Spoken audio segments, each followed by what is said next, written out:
ನನ್ನ ಹೆಸರು ಮಂಜುನಾಥ್ ಅಂತೇಳಿ ಡಿ ಬಸ್ ಸಂಘದ ಜಿಲ್ಲಾಧ್ಯಕ್ಷ ನಾನು. ನೀವು ಇವತ್ತು ನಮ್ಮ ಬಾಸ್ ಮೀಟ್ ಮಾಡಕ್ಕೆ ಹೋಗಿದ್ರಂತ, ನಿಮ್ಮ ಅಭಿಪ್ರಾಯ ಎಲ್ಲ ಅವ್ರು ಆದಷ್ಟು ಬೇಗ ರಿಲೀಸ್ ಆಗ್ತಾರೆ ಇಲ್ಲ ನೀವು ಹೇಳ್ರಿ. ನಾವು ಯಾಕಂದ್ರೆ ಅಭಿಮಾನಿಗಳು ತುಂಬಾ ಕಾಯ್ತಾ ಇದ್ದೀವಿ, ಹೇಳಿ. ನಮಸ್ಕಾರ, ನಾನು ಸಿಗ್ಲಿ ಬಸ್ಯ ಲಕ್ಷ್ಮೇಶ್ವರ ತಾಲೂಕು ಶಿಕ್ಷಣ ಗ್ರಾಮದ ಸಿಗ್ಲಿ ಬಸ್ಯ.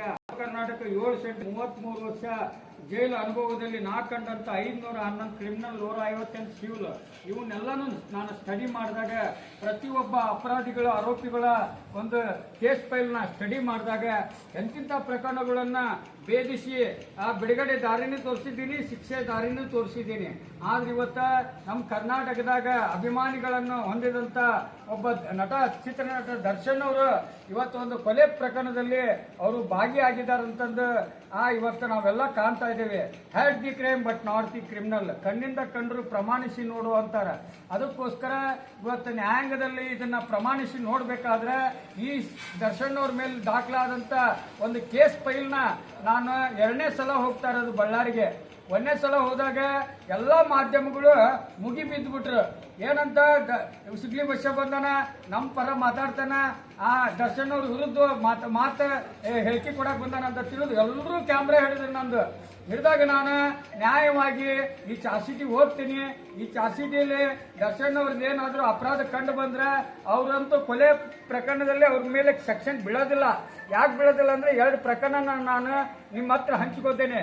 ಒಂದು ಕುಷ್ಟಗಿ, ಕೊಪ್ಪಳ ಜಿಲ್ಲಾ ಕುಷ್ಟಗಿ ತಾಲೂಕು ಹನುಮಸಾಗರದಲ್ಲಿ ಒಂದು ತಾಂಡಾದಲ್ಲಿ ರುಂಡವನ್ನು ಚಂಡಾಡಿ ಬಂದಂತ ಗಂಡು ಗಲಿ ರಾಮ ಅಂತಂದು ಪತ್ರಿಕೆಯಲ್ಲಿ ನಾನು ಓದಿದಾಗ ಆ ಆರೋಪಿ, ನಾನು ಕುಷ್ಟಗಿ ಸಬ್ ಜೈಲಲ್ಲಿ ಇದ್ದಾಗ ಆ ಆರೋಪಿ ಬಂದು ನನ್ನ ಅಂತಲೇ ಅಡ್ಮಿಷನ್ ಆದಾಗ ಅವ್ರ ಪ್ರಕರಣದ ಬಗ್ಗೆ ಕೇಳಿದಾಗ ಅವನು ಹೇಳಿದ, ರುಂಡನ ಕಡ್ಕೊಂಡು ಆ ಒಂದು ತಾಂಡಾದಿಂದ ಪೊಲೀಸ್ ಸ್ಟೇಷನ್ 7 ಕಿಲೋಮೀಟರ್ ಸೈಕಲ್ ಕಟ್ಕೊಂಡು ಬಂದು ನಾನೇ ಕೊಲೆ ಮಾಡೇನೆ ಅಂತಂದು ಹೇಳಿಕೆ ಕೊಟ್ಟಾಗ ಆ ಪ್ರಕರಣ 1ನೇ ವರ್ಷದಲ್ಲಿನ ಅಕ್ಯೂಟ್ ಆಯ್ತು. ಯಾಕೆ ಅಕ್ಯೂಟ್ ಆಯ್ತಂದ್ರೆ ಆ ಸತ್ತಂತ ವ್ಯಕ್ತಿ, ಕೊಲೆ ಆದಂತ ವ್ಯಕ್ತಿ ಆ ತಾಂಡಕ್ಕ ಬೇಡವಾದಂತ ವ್ಯಕ್ತಿ ಆಗಿದ್ದ.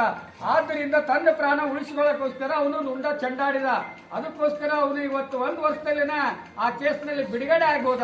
ಯಾಕಂದ್ರೆ ಅವನಿಗೆ ಜನನ ಕಾಪಾಡಿದ್ದು ಹೊರತು ಕಾನೂನು ಕಾಪಾಡಲಿಲ್ಲ.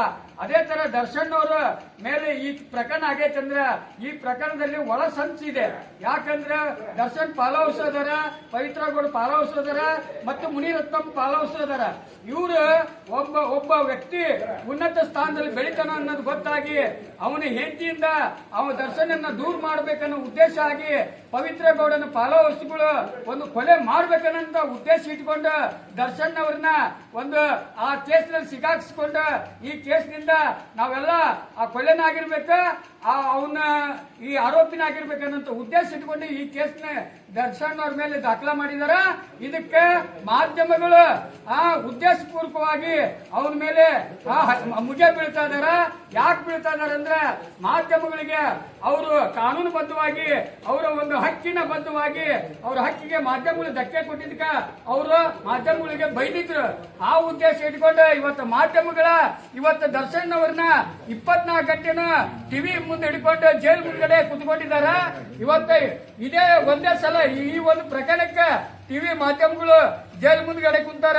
ಇದಕ್ಕಿಂತ ಉಗ್ರವಾದಂತ ಕೊಲೆಗಳಾದಂತವ್ರಿಗೆ ಇವ್ರು ಯಾವತ್ತು ಅವ್ರನ್ನ ಆ ಒಂದು ವಿರೋಧ ವ್ಯಕ್ತಪಡಿಸಿ ಅವ್ರನ್ನ ಟಿವಿ ಮುಂದ್ಗಡೆ ಬೆಳಕಿಗೆ ತಂದಿಲ್ಲ. ಅವರಿಗೆ 24 ಗಂಟೆ ಕಾದಿಲ್ಲ. ಇವತ್ತು ದರ್ಶನ್ ಅವರಿಗೆ ಈ ರೀತಿ ಹಕ್ಕಿಗೆ ಧಕ್ಕೆ ಕೊಡ್ತಾರಂದ್ರ hate the crime but not the criminal. ಅಪರಾಧಕ್ಕೆ ದರ್ಶನ್ ಅವರು ಬದ್ಧವಾಗಿದ್ದಾರ. ನ್ಯಾಯ ಅನ್ಯಾಯ ತೀರ್ಪು ಆದ್ಮೇಲೆ ಅದಕ್ಕೆ ಬದ್ಧವಾಗಿದ್ದಾರ. But not the criminal. Darshan ಅವ್ರನ್ನ 1ನೇ ಸೆಲ್ಲಲ್ಲಿಟ್ಟು ಒಂಟಿಯಾಗಿಟ್ಟು ಅವ್ರನ್ನ ಮಾನಸಿಕ ಮಾಡಿ ಆ ಅತ್ಯಾಚಾರಿ ಉಮೇಶ್ ರೆಡ್ಡಿ ಆ ಒಂದು ಜೀವನ ದರ್ಶನ್ ಅವ್ರ ಜೀವನ ಆಗ್ಬೇಕನ್ನೋದು ಮಾಧ್ಯಮಗಳ ಉದ್ದೇಶ ಐತಿ.